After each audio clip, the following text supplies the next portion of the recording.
Olá, seja muito bem-vinda, seja muito bem-vindo. Você está no ESG Podcast, o canal que democratiza as informações, conteúdos para você sobre esse importante tema. E eu estou aqui do lado do Luiz Fernando.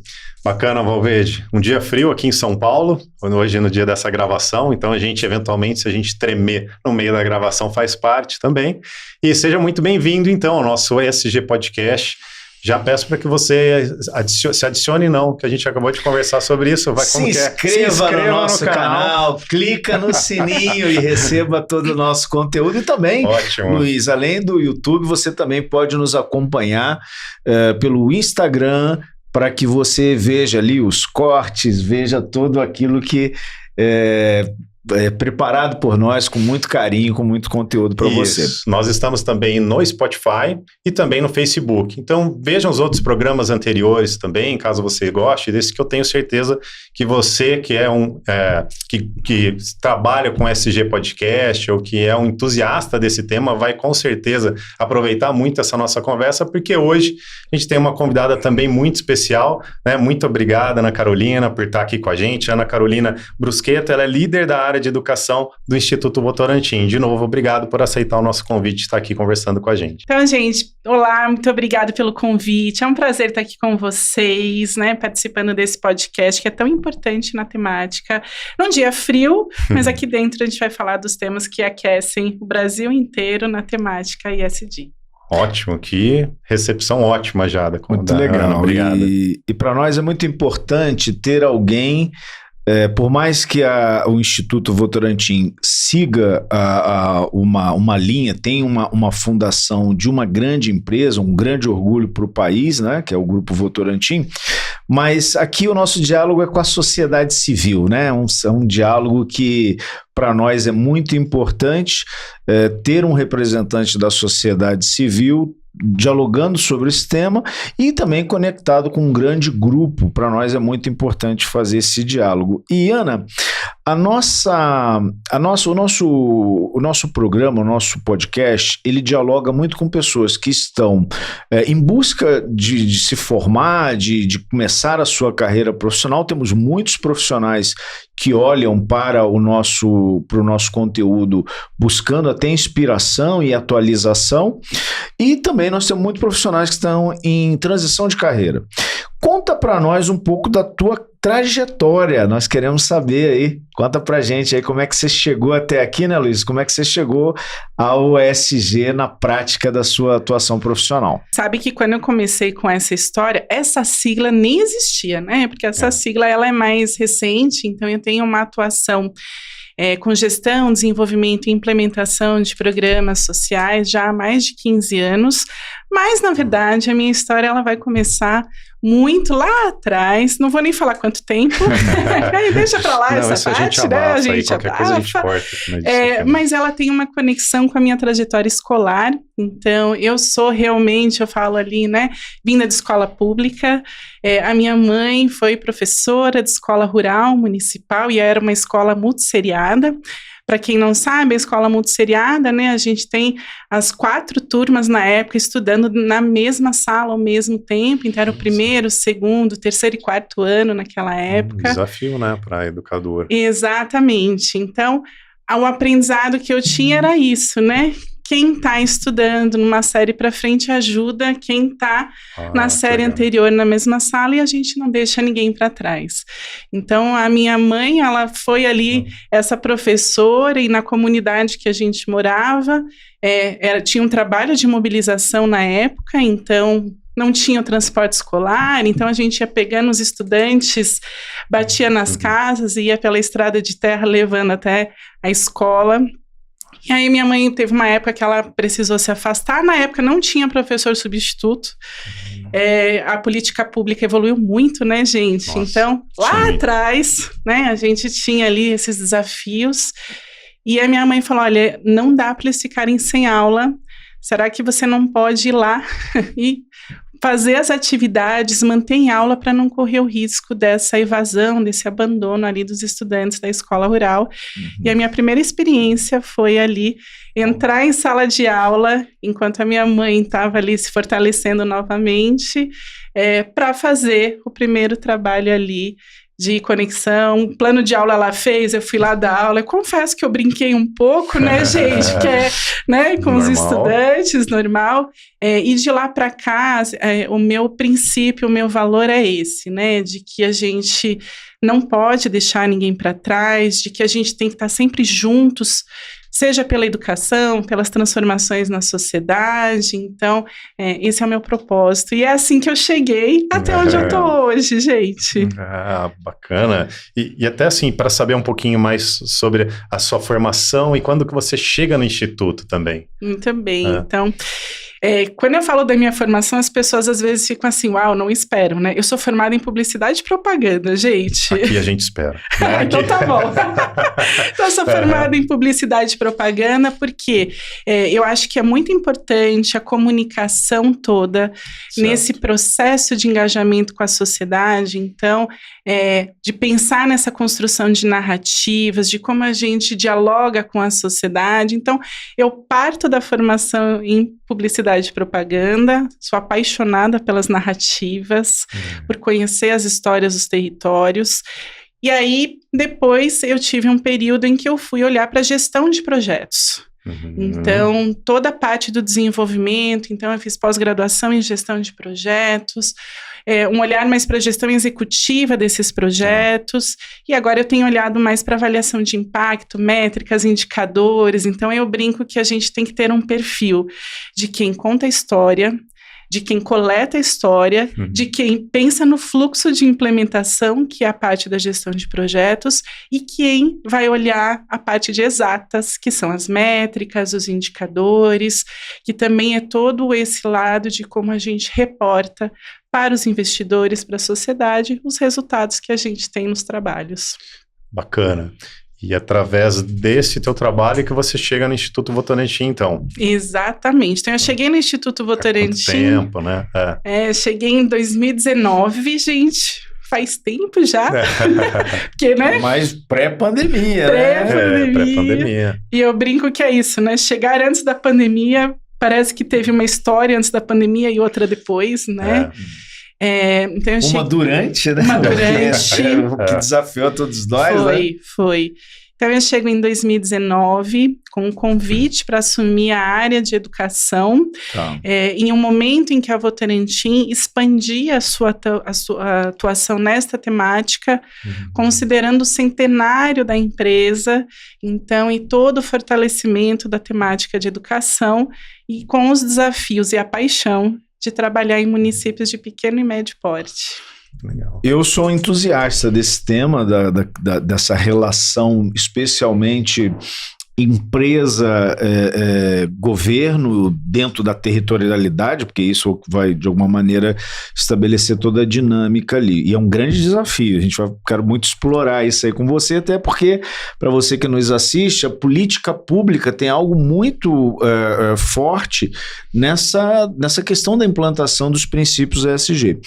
E você chega no Instituto Votorantim, que a gente, né, já mencionou, é um grupo, né, que deu origem aí ao Instituto. E o que o ESG representa para o Instituto Votorantim na prática?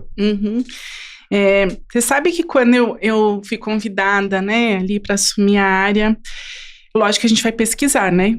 A gente vai olhar, né, eu já conhecia a atuação do Instituto, sempre conheci a atuação da Votorantim, porque é isso, né, um grupo sólido, com mais de 100 anos de atuação, que tem toda ali uma abrangência nacional, e algo que me fez aceitar, acho que ali esse convite, foi exatamente a questão da transformação mesmo ali, dos desafios sociais.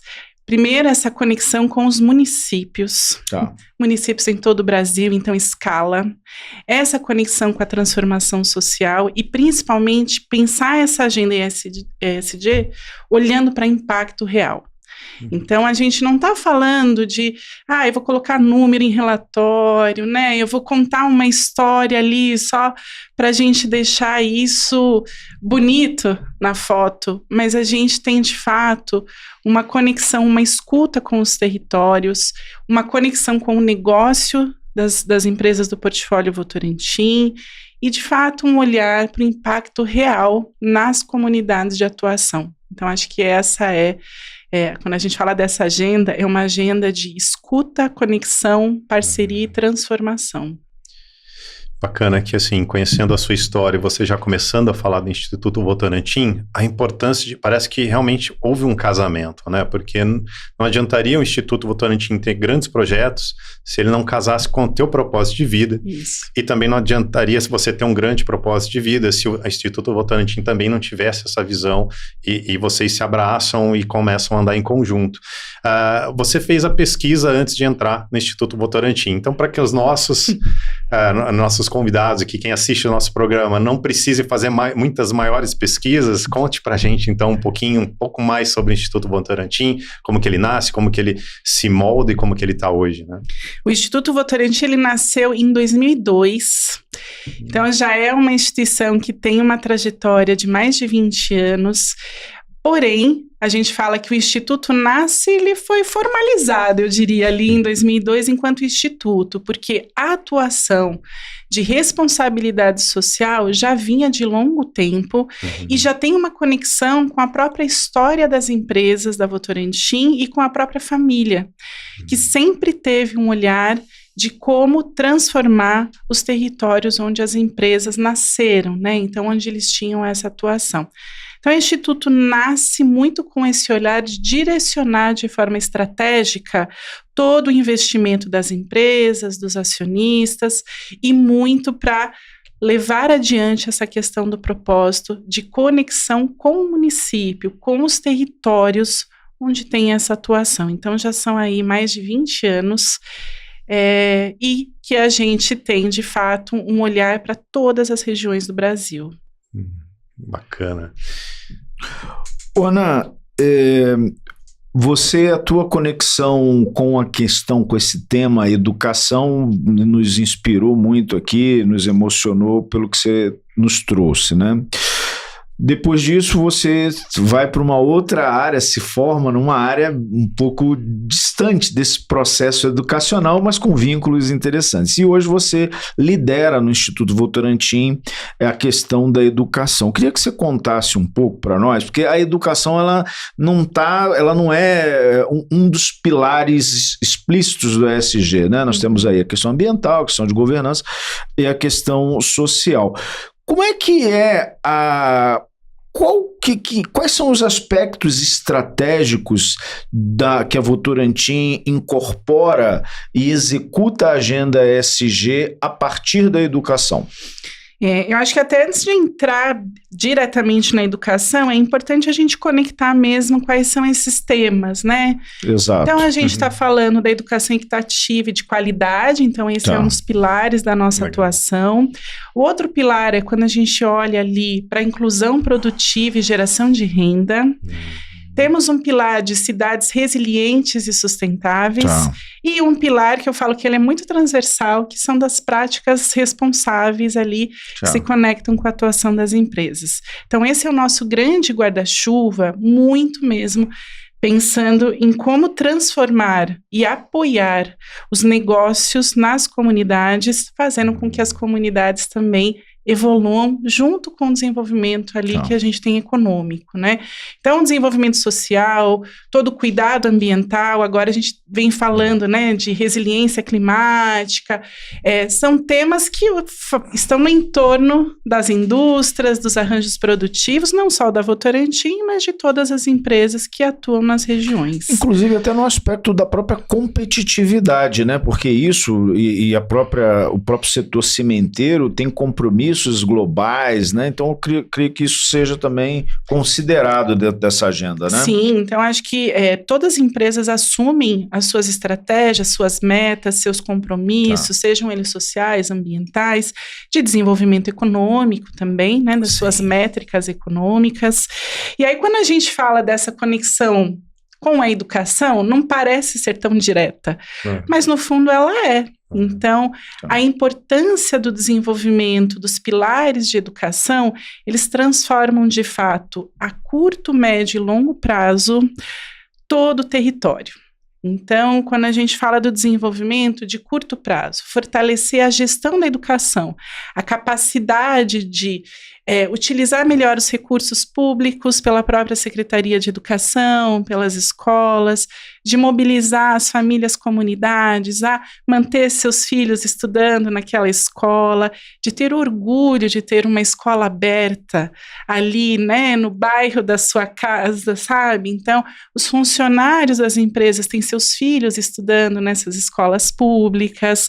Então, a gente parte de um curto prazo, que é esse o orgulho de pertencer, né, de quem está ali naquela região, da mobilização coletiva por uma melhor educação naquele território, do fortalecimento das capacidades da gestão pública, então apoiar quem precisa ali, né, de ferramentas, instrumentos, e aí depois a gente passa para um olhar ali de médio e longo prazo. Então, quando a gente tem estudantes que concluem toda a sua trajetória escolar, todo o território se transforma.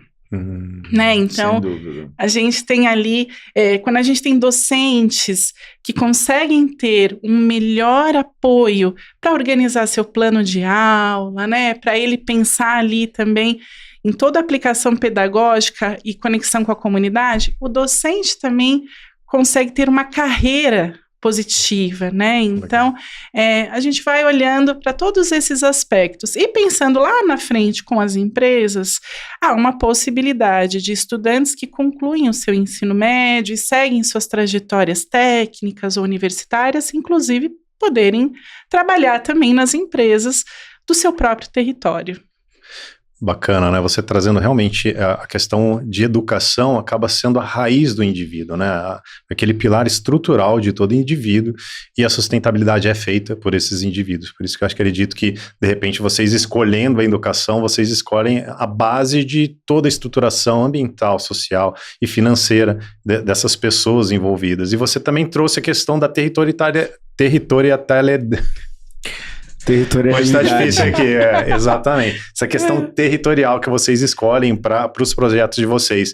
Tem realmente a escolha do projeto de vocês, passa por essa questão territorial. Se você puder falar então também qual é o público-alvo de vocês e como que vocês escolhem essas áreas e esse público, também seria interessante. Muito legal. Então, acho que o primeiro ponto é de fato esse olhar de território. Então, quando a gente fala território, né, parte dessa premissa mesmo de que há um saber local. Então, isso é muito importante. A gente não está indo lá, né, só para plantar alguma atuação, muito pelo contrário. Então, parte dessa premissa de qual é esse território, qual é o saber local desse território, o que eles já fazem que é muito bom de potencial e o que eles precisam de apoio para fortalecer e desenvolver ainda mais. Então, de onde a gente parte, né? Os territórios, eles têm dois formatos de entrada. Uma entrada vem pela própria indicação das empresas do portfólio Votorantim. Então, são as regiões mesmo ali, onde ela tem interferência, atuação, influência, impacto direto. Então, onde está a unidade, né? As comunidades e municípios do entorno. E o outro método que a gente tem vem por parcerias como o BNDES.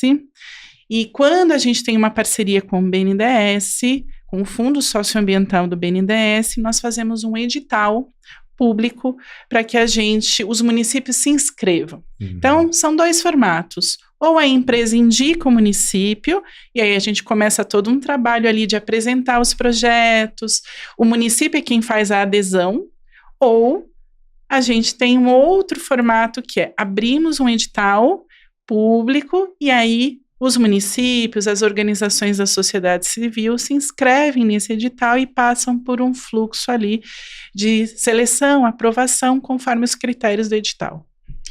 Interessante, assim, tentando até entender um pouquinho, era muito interessante tudo isso que você está trazendo, como eventualmente vocês abrem um edital e claramente não dá para saber qual que é o município que chegará ali para vocês, claro que no edital sempre tem algum tipo de orientação para o projeto.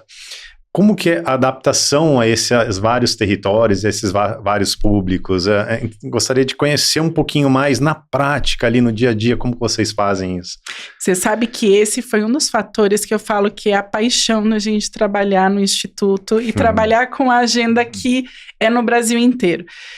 Não tem como a gente fazer um projeto que seja idêntico, exato, né? No Pará, em Minas, não existe, né, gente? Quadrado, moldado, que se encaixa em todas as situações. Exatamente.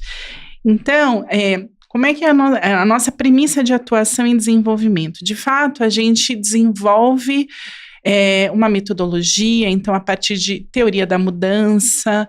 Então, olhando ali quais são os impactos que a gente quer gerar, quais são os resultados, quais são os processos necessários para chegar naqueles resultados, quais são as frentes de atuação, então, quais são os públicos que a gente vai falar, se é o gestor público, se é a comunidade. Então, a gente parte por um olhar mesmo de desenvolver uma metodologia aplicável a diferentes contextos. Porém, quando a gente fala do aplicável, sempre vai demandar uma customização. Sim, então, quando a gente fala de customização, toda vez que a gente chega em um território, a gente tem um olhar diagnóstico de dados. Então, vou dar o exemplo da educação, tá? Que eu falo mora na minha caixinha, então vou dar esse exemplo. Eu preciso entender o IDEB desse município, eu preciso entender dados do censo escolar, eu preciso olhar, né, dados de evasão, eu preciso entender ali o IDH do município, o porte dele. Então, um primeiro olhar nosso, que município é esse? Né? Os dados contam histórias. Certo. Começa por aí, sim, né? Mas o dado sozinho conta uma história, mas ela pode ficar pouquinho enviesada. Para que a gente consiga tirar o viés, vem a nossa proximidade com o território. Então, a gente vai a campo, escuta, faz um levantamento diagnóstico ali, mais qualitativo. Então, é importante, vem o quant primeiro, né? Vamos olhar dados, mas eu vou lá conferir se aquele dado está me contando a história que eu imaginei que estivesse. Então, essa proximidade com o território faz toda a diferença. E aí a gente consegue entender de fato qual é o problema daquele município e customizar a metodologia de acordo com a necessidade daquele município. Não é fácil, tá, gente? Parece fácil contando aqui. Falando aqui assim, mas parece mais que tranquilo. Não é não, que o Brasil é lindo, né? Eu falo, eu sou apaixonada pelo Brasil. O Brasil é lindo, mas ele é gigante e é muito diverso em desafios, né, gente? Então, vários países dentro de um país. Minha nossa. Ana, eu queria falar agora de parcerias, né? Vocês têm, desde 2008, o programa, a parceria pela valorização da educação, né? Que é um programa que se desenvolve, que tem o objetivo de estabelecer parcerias pela valorização da educação, e vocês estão conectados às redes municipais de ensino das cidades. E faz todo sentido pela estratégia que eu achei assim, muito rica, e deixo aí para o nosso público já aí a orientação de buscar compreender esse projeto, porque realmente é uma forma de você impactar todas as áreas, seja de sustentabilidade social, por meio da educação, e de transformar. Quando você transforma as pessoas, você transforma o território. Conta para nós, porque os números são bem interessantes, né? 197 redes municipais até 2025, e que vocês desenvolveram ações em 72 cidades em todo o país, né? Nessa dimensão, nesse continente. Dá uma ideia para nós de conceito, como é que isso se transforma na prática, para que a gente possa ter mais acesso aí a esse importante programa. Então, parceria pela valorização da educação, eu falo que o nome já nasce bonito, né? Porque ele fala de parceria e de valorizar. Então, acho que partindo dessa premissa, o programa conseguiu chegar, é longevo, né, gente? São 18 anos de atuação esse ano, e a gente trabalhando mesmo, quando a gente fala nessa parceria, é juntos por essa educação que de fato aproxima. Então, o programa, ele nasceu com esse olhar de como fortalecer a mobilização das comunidades, das famílias, para o fortalecimento da educação pública municipal. Então, a gente começou a atuar ali muito com comunidade, articulado com o Ministério da Educação lá atrás, na época. E o que a gente foi aprendendo nessa escuta e implementação? Os pequenos municípios têm desafios em relação à gestão. Então, eles têm desafio em relação a acessar recursos federais, estaduais. Qual é o fluxo? Como eles prestam contas? Eles têm desafios em relação a organizar uma rotina de gestão, a organizar um próprio organograma da secretaria, definir quem faz o quê. Eles têm desafios muito grandes em relação ao uso de dados. Então, eu coleto isso. Conceber dados, né? Conceber dados é um grande desafio das cidades. E aí chegam os dados, você fala assim, o que eu faço com isso? Né? Como eu vou usar o dado para o fim pedagógico? Então, o que a gente aprendeu? A mobilização, ela é importante porque a família, a comunidade precisa acreditar no potencial dos seus filhos, dos seus estudantes. Isso é fundamental. A gente fala assim, todo mundo tem que ter alta expectativa de que todo estudante é capaz de aprender e aprender bonito, sabe? E sair da escola voando. Mas, para que esse estudante saia da escola voando, a gente precisa dar instrumento para o docente da aula, a gente precisa que o gestor daquela escola consiga apoiar o docente e a gente precisa que o secretário, a secretária municipal de educação consigam acessar recursos, consigam prestar contas para o Ministério Público também. Eles precisam ali cuidar das escolas, organizar transporte escolar, né? Sim. Então, o programa nasceu para fortalecer essas competências de gestão. Então, a gente desenvolve gestão educacional, gestão escolar e conecta a comunidade com competências de mobilização social pela educação. E aí, com isso, a gente já tem, então, 18 anos de história e passamos e continuamos passando pelo Brasil inteiro, com todos os seus desafios, mas também com todas essas riquezas de práticas pedagógicas que a gente também premia todos os anos. Acho que o povo brasileiro é um grande exemplo de que se você der os instrumentos necessários, ele consegue realmente alcançar patamares elogiáveis, né? Acho que eu acredito que isso que vocês apresentam, né, que vocês fornecem junto com o município, e aí é o que você disse, né? Aí só é uma questão de convencimento. Agora vocês têm esses instrumentos. Usem, porque vocês conseguem efetivamente chegar lá, né? E você já colocou um pouquinho também de um pouco dos resultados dos projetos de vocês, mas traz um pouquinho mais, quais todos os resultados alcançados, eventualmente alguns números, para que a gente também tenha uma ideia, a longevidade está clara, e os resultados, quantas pessoas atingidas, caso vocês tenham esses números, né?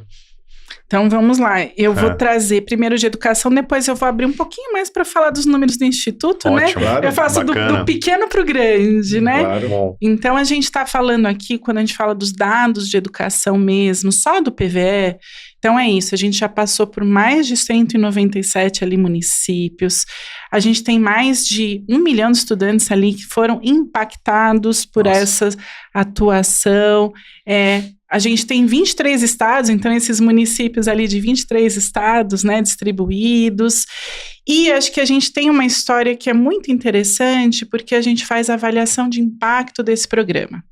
A cada 2 anos, nós utilizamos ali uma metodologia de econometria para falar mesmo e mensurar se tudo isso que a gente faz está, de fato, contando a história e dando resultado, que era o que a gente sonhava lá atrás. A gente sonhava em dar ali uma oportunidade de uma educação de qualidade para os estudantes. Qual foi o caminho que a gente desenvolveu para isso? Apoiar as secretarias municipais, apoiar as escolas. Isso se traduziu de fato? E aí, o que a gente tem? De fato, traduziu. Então, a última avaliação de impacto, ela trouxe os municípios que passaram pelo programa conseguem um resultado, por exemplo, em matemática, 236% superior, gente.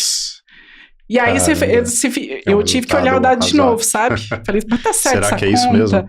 Mas tá certo. Então, quando comparados ali com municípios com características, né, parecidas, que não passaram pelo programa. Então, quando a gente fala ali de uma redução, né, de abandono escolar, a gente está falando que os municípios que passam pelo programa conseguiram reduzir o abandono, a evasão escolar em 40% a mais do que os municípios que não tiveram ali, né? Então, fantástico. Essa parceria. Então, tudo isso, os resultados do IDEB, né? Que é o Índice do Desenvolvimento ali da Educação Básica. Então, mesma coisa, esses municípios conseguiram médias 24% superiores do que aqueles que não tiveram a parceria. Por que é importante a gente mensurar, acompanhar, para saber se o caminho está certo? Porque a gente tem um investimento de empresas, a gente tem um investimento do próprio BNDES, a gente tem uma parceria com os municípios, que eles dedicam seu tempo, seus recursos ali, né, de tempo, e a gente precisa saber se está dando certo. Então, pensando no PVE, a história está dando certo, o impacto é bem positivo. Acho que esse é um caminho aqui bem interessante. E superou as expectativas ou não? Ou foi dentro? Olha, na verdade, tem um dado muito legal que é o que supera as nossas expectativas, e eu falo que esse mora no coração de todo mundo que já trabalhou com o município, né, que trabalha na agenda social. A gente acompanha a equidade. E esse superou muito. Então, o nosso objetivo é reduzir a defasagem entre escolas do mesmo município, sabe? Sim. Tem um degrau, aquela escola que está ali, né, com o IDEB mais alto, e tem uma escola que ficou defasada. Então, a gente tem um objetivo de diminuir esse degrau, e esse superou a expectativa, porque a gente conseguiu reduzir esse degrau em 10 anos. Então, se não tem o programa, esse degrau, ele pode demorar até 10 anos para reduzir. Então, e a gente conseguiu fazer isso, e fazendo como? Ajudando a secretaria a enxergar esses dados, né? A pensar a estratégia de visita nesses municípios, pensar os docentes que eles colocam nessas escolas. Então, esse mora no meu coração, sabe?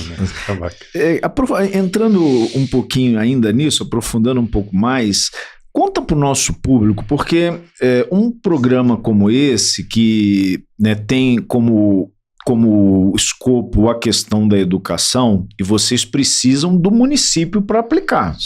Essa é uma parceria fundamental. Por que é importante aqui para o nosso público? Porque é algo que a gente sempre traz aqui, a necessidade da pessoa que atua nesses propósitos, nesses programas que tem como propósito um tema como a educação, ou a questão ambiental, ou a questão social, de alguma maneira articular, né, para que o programa possa ser efetivado, né? E a gente sabe que em município, por mais que seja um programa de educação, e aí você fala, Secretaria de Educação, mas a gente sabe que tem muito mais gente a se envolver nisso. Você tem a Secretaria de Governo, você tem o gabinete do prefeito, você tem a Secretaria de Assistência Social, Ambiental, de Transporte, porque, né? Como é que para um instituto do porte do Instituto Votorantim, na prática, estabelecer esse diálogo e fazer com que o projeto consiga se efetivar? E aí, gente, acho que aqui essa é uma pergunta bem interessante, porque quando a gente fala de escolher trabalhar com políticas públicas e gestão pública, isso passa para todo o envolvimento também das empresas no território, e principalmente pelo olhar ali de seguir os passos até do marco regulatório ali das organizações da sociedade civil, né? Então, o famoso MIROSC é muito importante. Então, as nossas parcerias, elas têm um olhar, primeiro, claro, ali, todo desses protocolos que se conectam, né, com a nossa atuação, com a transparência. Então, a gente faz a parceria entre o Instituto Votorantim e os municípios, né? Municípios ou estado, quando a gente tem atuação. Para a articulação no território, a gente também conta com o apoio das empresas que atuam no território. Certo. Então, são elas também que fazem uma agenda positiva e que se conecta com lá a outra caixinha do Instituto de Práticas Sustentáveis, né, ali no território. Então, são elas que promovem esse diálogo local, são as empresas que têm ali os seus representantes para conversa com as prefeituras, com as outras pastas das secretarias. Então, essa é uma atuação, de fato, muito coletiva entre nós, as empresas do portfólio, e também, né, o que a gente chama ali dos parceiros de implementação, que são os parceiros que a gente faz ali a contratação para atuação coletiva ali no território. Não é simples, eu falo também, né, gente? Parece simples, um monte de pasta junta, né? Porque, de fato, em município pequeno, o orçamento está dentro da Secretaria de Finanças na Prefeitura, nem sempre está na gestão da Secretaria de Educação, a gente precisa articular as pastas da assistência em outros programas. Então, acho que essa questão de ter a metodologia de quem são as pessoas que a gente vai envolver já desenhada é fundamental. Sem dúvida. O papel delas, né? Combinar. Então, olha, aqui, quais são o seu envolvimento, a sua participação vai ser neste momento. Então, a gente pactua, a gente chama de agenda de pactuação, a gente pactua isso antes de iniciar os projetos. E isso faz toda a diferença, sabe? Para não levar um susto, tipo, agora é com você. Então, a pessoa já sabe que ela vai entrar no projeto e o termo jurídico, ele traz todo esse, eu diria ali, né, essa retaguarda para a gente também de atuação. Ótimo. E você está trazendo sempre as caixinhas de ESG do Instituto, né? E a gente também sabe do programa Redes que vocês possuem, né, que é o Redes para o Desenvolvimento Sustentável. Inclusive, é um dos mais antigos que o Instituto possui, né? Então, também a gente gostaria de ouvir um pouquinho mais sobre esse programa também. Sabe que o Redes, eu falo que quando a gente vai nos territórios, eu sempre brinco que é a parte que dá as comidinhas mais gostosas, viu, gente? Importante. Nossa, gente, mas é porque o programa Redes, ele nasce muito com o olhar de pensar no desenvolvimento da inclusão produtiva e geração de renda nesses territórios. Então, por mais que as empresas, de fato, elas também contribuem ali para o desenvolvimento econômico e o arranjo produtivo, mas não existe só aquele arranjo, né? Então, como é que a gente identifica outras oportunidades de geração de renda que muitas vezes já existem nos territórios, mas que essas comunidades, essas famílias e essas cooperativas, muitas vezes, também não tinham, então, instrumentos de gestão, instrumentos para ampliar e potencializar. Então, o programa Redes, ele se conecta na temática da inclusão produtiva e geração de renda e parte dessa premissa de identificar qual é o potencial produtivo daquela região. Então, quando a gente olha para isso, a gente tem cultivo de mandioca que depois passa ali, né, pela casa de farinha, que depois vai se transformar num produto final. Então, a gente já teve o projeto que transforma ecojoias. Então, tudo se conectando ali com outros arranjos produtivos e que a gente possa fortalecer a geração de renda dessas famílias e especialmente, gente, de comunidades também ali vulneráveis. Então, acho que o Redes traz essa conexão e também conectado ali com as parcerias, com as empresas e com o próprio BNDES. E acredito até que pensar essa possibilidade de produção de uma alternativa produtiva para a comunidade tem uma troca muito importante que precisa acontecer, né? Como que vocês conseguem estabelecer essa troca? Deve ter uma questão de confiança também. Como vocês chegam na comunidade para conseguir entender qual que seriam os melhores instrumentos para que eles também aceitem? Deve ter uma questão de aceitação. Como que é na prática, assim? Eu acho que isso também se conecta, embora o programa Redes não tenha o nome parceria no nome, Mas eu acho que esse conceito de rede, vamos pensar como se fosse uma rede de pesca, porque ela é uma rede que precisa ser construída e fortalecida ali junto com a comunidade. Então, essa premissa, primeiro é isso, qual é o arranjo produtivo, né, daquela região, qual é o potencial, então, tem pesca, um diagnóstico também, assim. Também tem um diagnóstico de chegada, também é importante, tem um diagnóstico, mas ir lá entender quem é que está fazendo esse negócio, já faz ou não.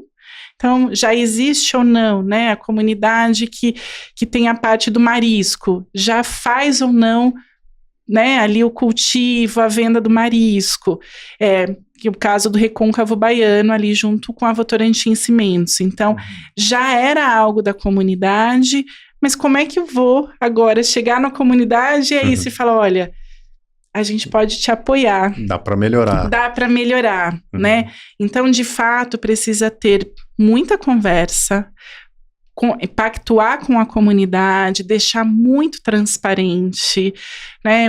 Quais são os passos que a gente quer chegar, como é que a gente vai apoiar. Então entra ali em cena também um parceiro que vai lá no território, que vai fazer formações presenciais, que vai se adaptar ao contexto local, à linguagem local. E é um investimento, gente, de longo prazo. Então, é isso. Por mais que a gente vá, e todo ano a gente fica ali com a planilha, né? Vendo se o resultado deu certo. Mas essa geração de renda, ela vai se somando ano a ano, até se transformar mesmo ali numa cultura empreendedora, né? Então, sempre é um investimento de longo prazo. Então, a gente fala do capital paciente. Você põe a semente... e isso é a agenda ESG, né, gente? Eu falo que quem tá achando que vai pôr a semente amanhã já deu o resultado, demora um pouquinho, mas continua lá plantando que vai dar certo, sabe? Até porque acredito que o projeto de vocês, pelo que você tem colocado, e eu tenho certeza disso, o objetivo não é... essas transformações muito rápidas, elas não são concretas, reais. E você traz um projeto que não é um projeto específico, para realmente transformar a comunidade, que esse projeto continue, independente do Instituto, lá para frente, claro que o Instituto está sempre próximo, né, mas que ande por suas próprias pernas, né, e essa mudança, principalmente que você trouxe, a mudança cultural, ela é com o tempo, você não consegue de uma hora para outra, por isso que é o que você trouxe também, quem quer se envolver em projetos ESG e acha que vai ter uma mudança significativa, eventualmente se vier, ótimo, mas não é o que se espera, né? É um plantio para longo prazo, médio e longo prazo. Falamos bastante aqui já de governança, de questão social, queria puxar um pouquinho mais agora para a questão ambiental e uma coisa, e um tema em especial que é um grande desafio do mundo, mas especialmente do Brasil e das cidades, dos territórios que vocês tanto, né, de alguma maneira atuam conjuntamente. Como é que tem sido o papel do Instituto Votorantim no tema das mudanças climáticas e também na questão da resiliência, né, dos impactos das mudanças climáticas nos municípios? Ontem eu ainda conversei com o pessoal do Mato Grosso e Cuiabá nessa época, né, gente, geralmente é uma época mais seca, e aí eles estavam me contando que tá chovendo e tá muito frio lá, e eles estavam assim falando, gente, o que tá acontecendo, né? E aí, quando a gente fala de resiliência climática, a gente acha que a agenda tá tão longe, mas na verdade, né, gente, tá no nosso quintal. Tá atrasada já. E aí, acho que esse é um tema que a gente começou a trabalhar já há alguns anos. Então, hoje a gente tem o AGP, o Apoio à Gestão Pública, Ação Climática, junto também com as empresas, numa implementação muito para fortalecer essa capacidade de planejamento e de resposta aos desafios climáticos que ou já existem ou entrarão em vigor nos próximos anos, né, gente? Então, sejam impactos climáticos extremos, como a gente sabe que nós já tivemos ali no Rio Grande do Sul, em outros, né, estados, mas trago aqui o exemplo do Rio Grande do Sul, porque foi muito marcante, ou em situações que aos poucos têm transformado a rotina ali dos seus municípios. Então, a nossa agenda, ela também é para fortalecer toda a parte ali da gestão municipal de diferentes pastas. Então isso, precisa organizar um comitê para isso. Então o AGP apoia nessa articulação de pensar em todo o envolvimento ali de quais são as pastas naquele município, quais são os recursos necessários que o município vai precisar acessar para se preparar, um diagnóstico. Então, como é que o município sabe? No meu município é seca, no meu tá mais agora, né, para cheia, o meu tem uma questão de queimadas. Então, apoiar esse diagnóstico de quais são os fatores ali no município e apoiar nesse desenvolvimento do plano de implementação. Então, eu vou pegar um exemplo que a gente tem no Rio Grande do Sul, em que está sendo trabalhado com o município todo este olhar ali de um plano de contingência, toda a questão de como eles avisam do risco, né, gente? De como as pastas se preparam para essa atuação, para essa intervenção. Então, hoje essa pauta, ela é fundamental e ela entra num eixo que a gente chama ali de cidades resilientes e sustentáveis, né? Ana, e neste caso, esse apoio, essa parceria, vocês abrem para qualquer município que procuram, ou vocês também trabalham naquela linha de estabelecer um edital e de alguma maneira ir ajudando pontualmente aí os municípios? Hoje a gente tem a atuação em parceria, então também são municípios indicados pelas empresas, empresas do portfólio Votorantim também. Então, por enquanto, a gente não consegue ainda abrir um programa ali em desenvolvimento, porém, a gente tem já um site que tem os indicadores, o município consegue ver ali o seu diagnóstico. Agora, depois a gente pode até passar, eu não lembro só o nome certinho ali do site, mas o município, ele consegue fazer o seu próprio diagnóstico, ele consegue baixar uns instrumentos para que ele também tenha um diagnóstico de dados, eu diria ali, e tem de instrumentos que ele pode coletar. Então, a gente pode incluir esse site. Isso vai dar subsídio para os municípios fazerem os seus planos, né, de mudanças climáticas e resiliência e adaptação, né? Isso é muito importante. E acredito que também tem uma interação muito grande com a questão da ação de mudanças climáticas de vocês com a de educação, que se trabalha junto aos municípios, né? Como que vocês conseguem conciliar e amarrar uma coisa com a outra? Esse é um tema que, inclusive, a gente incluiu agora dentro do Parceria pela Valorização da Educação. Então, quando a gente fala da temática, né, de cidades resilientes, a gente parte primeiro do município, lá com o AGP Ação Climática, mas a gente desdobrou, olhando para o PVE, porque a gente tem uma trilha hoje que os municípios, a gente está fazendo formações com eles, orientando também com instrumentos e compartilhando práticas. Então, nós temos ali, né, tivemos 2 situações de municípios, um no norte, o outro ali na região sul, que compartilharam as suas práticas de enfrentamento ali, as ações que já impactaram ali a rotina dos estudantes. Então, oferecendo formação, orientando como eles se preparam para esses eventos e orientando a um diagnóstico, né? Que é isso, assim, a minha escola está onde? Está numa área de risco ou não está?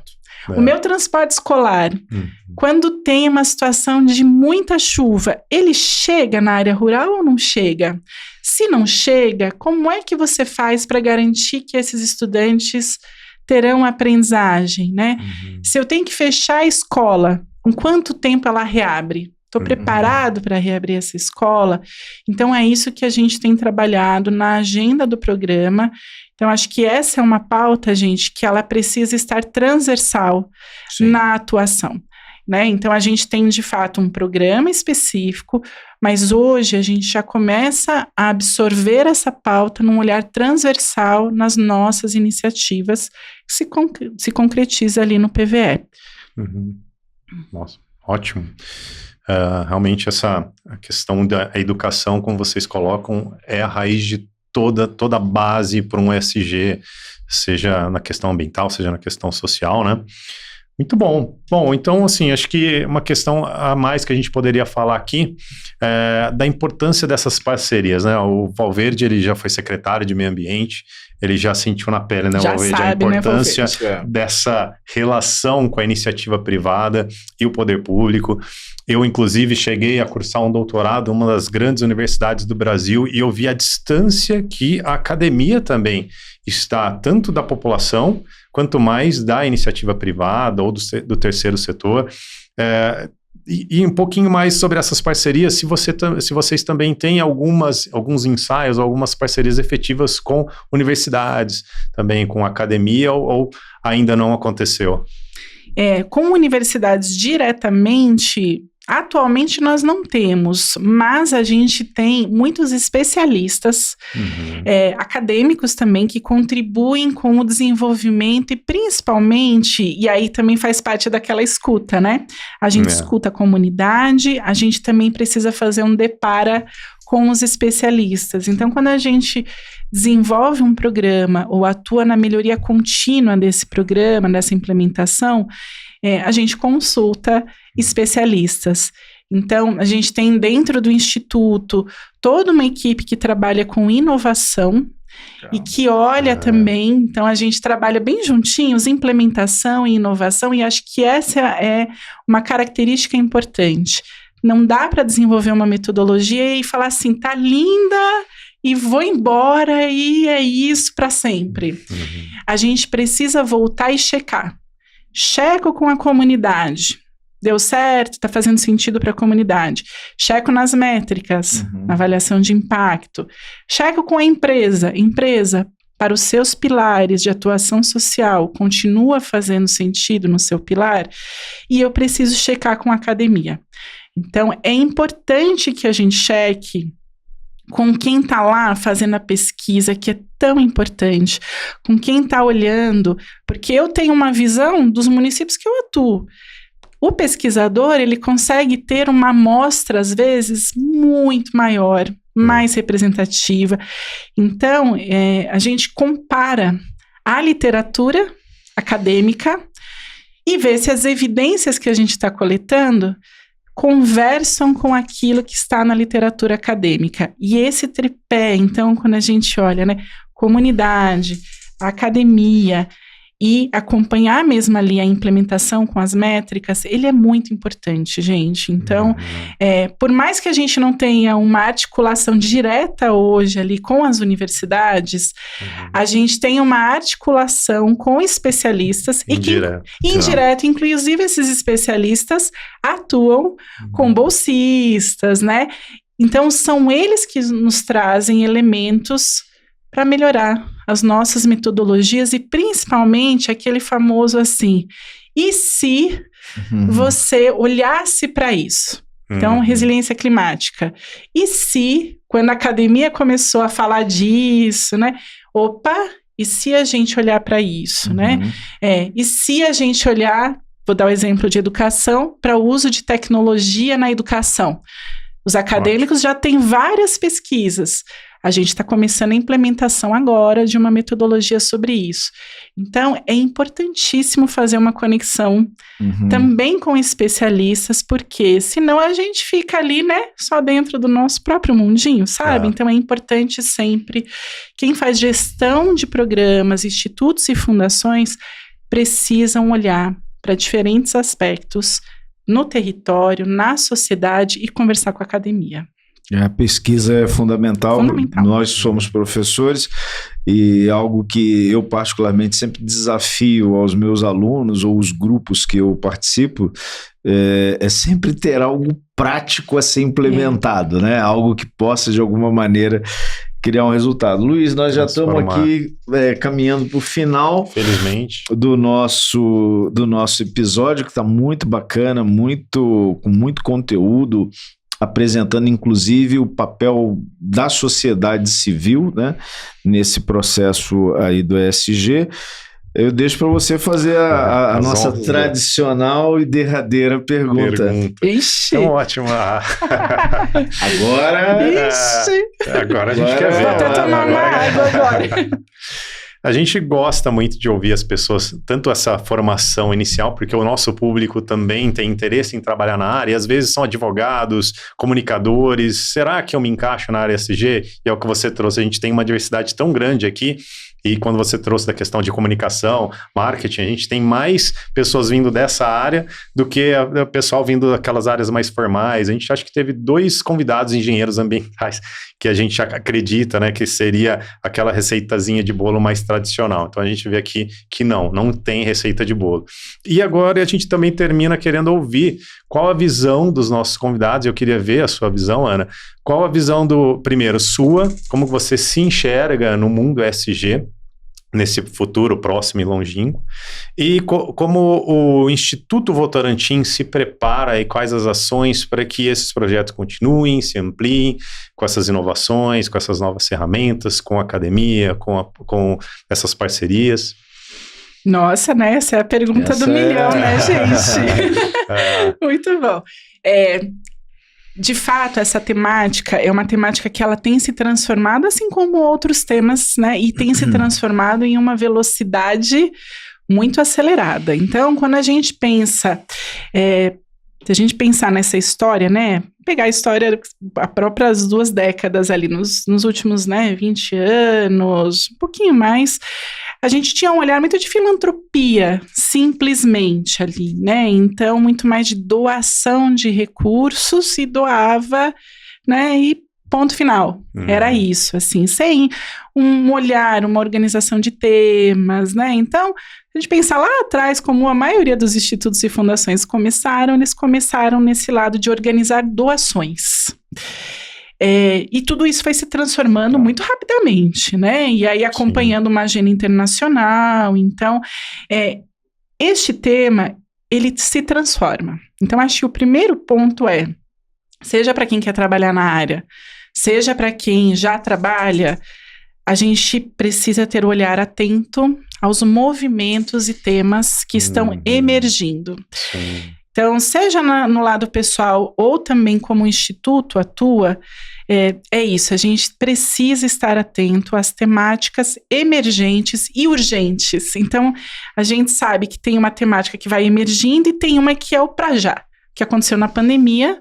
Foi uma urgência, o Instituto precisou rapidamente se reorganizar para apoiar a saúde nos municípios. E foi tudo muito rápido. Perfeito. Então, vocês já estavam lá, né? Poderiam utilizar isso para ajudar. Então, essa capacidade de adaptação, ela é fundamental. Então, essa cultura de adaptação, de estar atento ao território, de estar atento às temáticas globais, de estar atento às agendas que também são exigidas dos acordos das empresas, das políticas, né?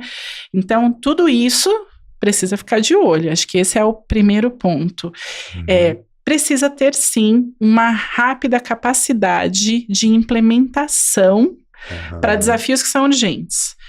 Para os desafios que vão emergindo, como é que você se prepara, curto, médio e longo prazo, com a sua governança? A governança do Instituto, ela é sólida, a gente tem diferentes conselhos formados por executivos também que compõem ali a agenda das empresas. Então, é importante levar já uma agenda de estratégia de longo prazo também para o conselho. Qual que é a sua visão de futuro? Né? De 2 anos, de 4 anos? Então, essa é uma pauta que o Instituto trabalha no aspecto da governança. É importante articular com órgãos de fomento, então, né, precisa ter dinheiro, né, gente? Claro, não basta ter, né, eu falo, a gente quer ter muita boa vontade, mas você precisa captar recurso com as empresas, então a gente tem um trabalho mesmo ali de estar atento à agenda das empresas, prestar conta para as empresas, trazê-las junto da gente para entender os desafios que elas têm, ter a questão toda de olhar para o fomento público, então, parceria com o BNDES, né, parceria com outras possibilidades ali, outras empresas, gestão pública, então, a gente não faz nada sozinho, gente, então, quando eu falo, né, se eu estou há mais de 15 anos nessa agenda, com certeza, tudo que eu fiz e já trabalhei, nunca fiz sozinho, nunca. E o Instituto também não faz nada sozinho. Então, a gente precisa estar conectado com os desafios, escutar, agir, planejar, captar recurso e prestar contas da transparência. Então, acho que não existe, né, ali a receita perfeita para o futuro, porque o futuro, de fato, está em construção. Os temas que vêm por aí, né, uso de inteligência artificial na gestão socioambiental.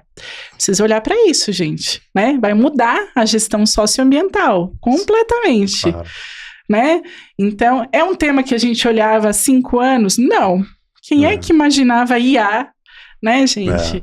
Então, é uma temática importante. Presente na nossa vida, né? A gente ouvia falar, mas estava muito distante. E hoje a gente não vive mais sem, praticamente. Resiliência climática.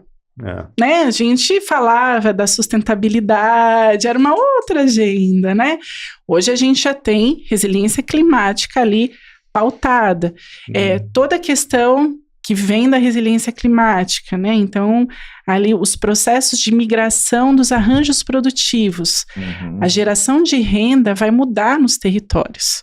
Então, tem lugares hoje que antigamente eram ali muito mais para o agronegócio e hoje são fazendas solares.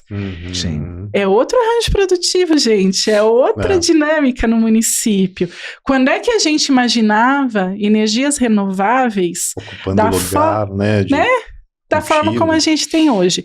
Então, acho que assim, seja para quem atua, seja para institutos e fundações, precisa aprender. Então, é humildade para aprender. Não dá para parar no tempo, contar com parceiros e ter a coragem mesmo de testar e falar assim, vem comigo, eu vou testar, não tenho a resposta certa, mas a gente vai desenvolver juntos e a gente vai acompanhar e eu estou do seu lado para te apoiar. Então, essa coragem, ela é fundamental, gente. Acho que isso o Instituto tem há mais de 20 anos, a Votorantim tem há mais de 100 anos e está dando certo. Então, né, eu acho que esse é o caminho, sabe? Os números mostram que está dando certo, né? Exatamente. Gostei muito, acho que a gente pode ficar com essas 2 palavras, principalmente a humildade de saber que as coisas vão mudar, que o que a gente faz hoje eventualmente vai ter que ser alterado e mudado e revisto no futuro. Interessante. E a coragem de errar também, né? Mas de errarmos juntos, buscando algo melhor, algo maior. Muito bom. Fantástico, Ana. Muito obrigado aqui pela ótima conversa. E para quem quiser saber um pouco mais sobre os projetos do Instituto Votorantim, como que eles encontram o Instituto Votorantim nas redes sociais, na internet? Muito bem. Então, você vê agora, né? Vou falar o canal oficial, institutovotorantim.org.br. Site, tem o nosso relatório anual. Relatório anual, gente, tem tudo isso que eu contei, tem história dos municípios, tem os dados todos, né? Para tirar ali e falar, olha que interessante, estão essas histórias aqui. A gente tem no LinkedIn também, o LinkedIn olhando, né, toda a parte também ali de compartilhamento, eu falo mais rápido dos nossos projetos, porque o relatório anual, ele, né, demora ali, né, sai só todo ano, mas o LinkedIn é o lugar. Então, Instituto Votorantim no LinkedIn, gente, eu tô lá, a equipe tá lá, a gente tá o tempo todo compartilhando as histórias dos territórios, resultados, metodologias. Então, sigam a gente no LinkedIn, que eu vou esperar isso. Se inscrevam, né? A palavra é se inscrevam. Se inscrevam, né? Então, se inscrevam. Não, no LinkedIn se conecte. Se conecte. Lá. Por isso que eu me perco tanto. Muda, né, gente? Então, se conectem no LinkedIn, que eu vou esperar para bater esse papo e continuar com vocês lá. E eu quero agradecer muito o convite, essa conversa maravilhosa. É muito bom, né? A gente ter um canal para falar de coisa boa em um mundo com desafios, gente, né? Que batem na nossa porta, mas a gente está junto. E a gente dá conta juntos, enquanto sociedade, enquanto empresas, e principalmente aqui, né, enquanto pessoas que se conectam para, de fato, levar essa agenda positiva, seja no podcast, nos territórios e por aí vai. Obrigada. Muito bom, ótimo. Então, e vocês também, se vocês se inspiraram com essa conversa, se inscrevam no nosso canal, venham com a gente, assistam os episódios anteriores, apertem o sininho, Tô aprendendo aqui. Para que vocês também recebam um comunicado, né, as notificações dos próximos episódios. E muito obrigado de novo, então, ao Instituto Votorantim, a você, Ana. E é isso, né, meu amigo? Então, a gente convida vocês para que, então, nos vejam no próximo episódio. Até a próxima. Até a próxima.